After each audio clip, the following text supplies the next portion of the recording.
we're all good at that part, the second part. So let's go. How's Paul doing? Who? Paul George. He's doing great. Is he practicing now? Or? Yeah, he practiced today. He was great. How much of that participation was live drills today? A lot of it was live today. No, he went through the whole practice. He looked great. How did he come out of it? Condition-wise? I actually don't know the answer. I don't know. He hasn't played in a long time, up and down, so I'm not sure. No matter what you do, it's not like a game, you know what I mean? So we'll know more when he plays. What's the plan for him this week? I don't know yet. You look at it at all and go, hey, look, okay, now it's real, we have Paul? Yeah, it was nice. We didn't have him on the starting team, though. We had him on the other team today. But it is nice to see him on the floor, I can tell you that. I think some guys found out that he was on the floor today. I can say that. How so? Yeah, he played well. He shot the ball well. Doc, one of the things in Oklahoma City, the sense of Paul, he was so adaptable. Yes. You have to call a lot for him. He could do like. Do you think that'll make that a little easier to get into? It will, I'm hoping, and you can see that already. You know, he did some things today just offensively that wasn't really part of anything we were doing. He just, and I'm still getting to know him. I haven't coached him. His basketball IQ is extremely high, and that's something I actually did not know on both ends, and that was evident today. Doc, is there anything you've learned about Kawhi, coaching him and being around him every day that you didn't know? Same thing. He talks way more than you think. He talks winning a lot. Meaning not like winning. He talks about doing stuff that you should do in a game. If a player doesn't close out with his hands up, you rarely hear coaches telling, "Hey, don't just close like that. Close with your hands up." That's coach talk, and he does that a lot. So rubbed off on the younger guys. Yeah, well, I don't know yet, but I'm hoping. His ability to block out the noise is rather unique for a guy right now. It is. What do you got any reason? I don't know. I don't know the answer. I think part of it is he doesn't read it or hear it. Yeah. He doesn't have people read it. He's not on. I don't know that. You always hear no matter. I don't read, but I hear everything that's said. And a lot of people say they don't read. I think Dennis is around me to know that it's been proof that I literally don't read. I read every article that doesn't say Clippers or Doc Rivers. I love reading about the NBA. I just don't read. It says my name. I'm not reading it. I'm just not. Not for any other reason. It allows me to just do my job. I think he's probably better at it. He's not even on social media that I know of. But I don't know if that's the reason or not. It may just be his makeup. Doc, you've seen guys coming home for an NBA player. It can be a good thing. Sometimes it can be filled with distractions between Paul and especially Kawhi. It's been a good thing. So, I don't know yet with Paul, to be honest. But Kawhi has been as good of a good thing as I've seen. Because he's not into all the stuff to come home. He just wants to come home and be home. There's a big difference. He's not out at every place celebrating I'm back home. He's coming home, he's with his family, and he's playing basketball. I guess that's the trick that every young guy should know. There's a couple guys. Derrick Rose did that. He did a great job in Chicago, and he started that way, which is even tougher. He was young, but very few pull that off. I will say that. Because they haven't played a minute together, Paul and Kawhi, how have you seen them kind of try to get to know each other and form a bond? Well, they just by communicating right now. I don't know the answer.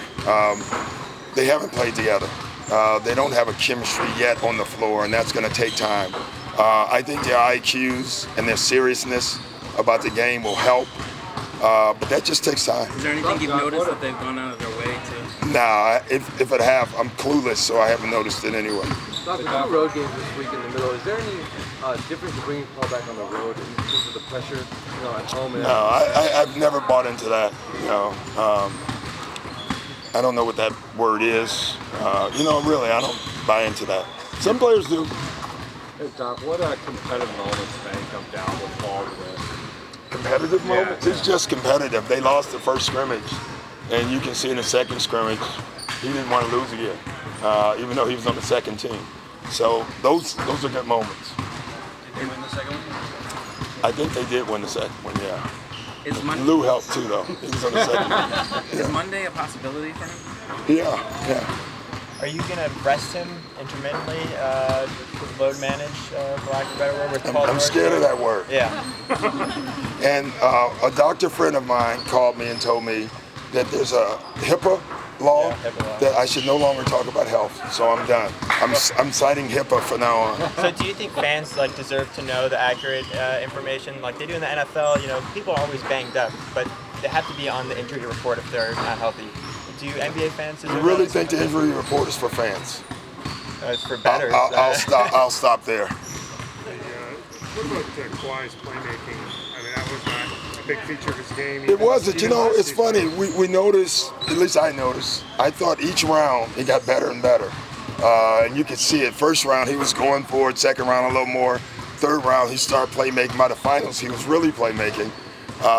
You know, winners adapt. And I thought he adapted to what they were playing. And he's brought that back this year. So we had the advantage of him, you know, doing that or learning that in Toronto. And now we get that package. His passing has been sensational for us. Were there any moments in practice today where Paul guarded Kawhi? I'm sure there was. I mean, I didn't take a picture of it or notice it, but they would have to since they were on opposite teams. Anything stand out to you? No, just they're both good.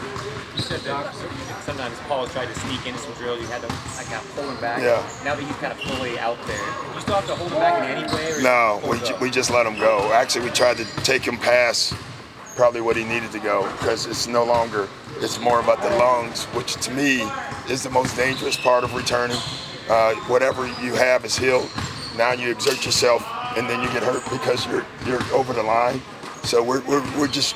It's going to take time for conditioning. You don't not play. When did they lose? May. Yeah, he hadn't played since April, May. And then you walk in a game in November and think it's just not done. You know. What would you and the medical team need to see from Paul tomorrow and Monday leading up to the game? I don't know. I mean, I doubt if he plays tomorrow, but it's a possibility. You know, possible I may play, too, for that matter. But I don't know the answer. I really don't know the answer. You said you had conversations with Paul throughout games early on. Yeah. Can you see this? Yeah, you know, especially some of the stuff like that we put in that he runs, that we are not running very well because it would be for him, but we still ran it. And he was great with me. Like, you know, the reason he's not getting open, he's not setting it up. And, you know, today was nice because we ran it and he was in it. And you can see the difference of the timing. And it's probably a good lesson for coaches too, because the guy who runs their play knows their play. And now all of a sudden he started doing it. Then the guy on the other team started doing it because he actually saw the guy do it, you know, at real speed. So those are the things that he helps. What can you do differently with Paul defensively once you have him back that you couldn't do? We can go bigger. We can go with a big, small lineup. Does that make any sense? Yeah. Kawhi and Paul at the 4 and the 3, and you know, whoever. Does Paul want to play the 4? We don't call them 4s anyway, so I don't know if they want to or not. So if they don't, I'll call them a 3. Is it easy to know, at least early on, whose minutes Paul's deserved from? No, and I don't really worry about it. I worry about the guys that are playing more than the guys. Really, I don't worry about that. It's a team, and anybody who thinks that they're going to keep their minutes and Paul's not going to get them is probably not very rational anyway, you know, when you think about it. So that's why teams work, because you got to understand that. Kawhi's a first-time dad this season. You were once a dad and then an NBA player. What advice do you have for guys who are just getting used to that work? That's tough, you know, do your job. You know, that's what I would say. Do your job, because your job is the most important thing that's going to help that kid, you know, at the end of the day. So. Can you give us some insight on what Kawhi might be facing his own team on Monday? No, I don't. You know, hello. You know, hey guys. I mean, I don't know. I mean, that's it's not like he left in bad terms. You know, really, it's not. It's one of those leave good situations. It's not one of those leave awful situations, you know. And let's be honest, in our league, it's usually the other way. He's got the benefit, a rare benefit, of being able to leave in a happy state. You know, that's rare. I don't know if has it happened? I don't know. If it has, it's rare. You know. All right, you're done with me, right? We're done. Thank you. Thank you.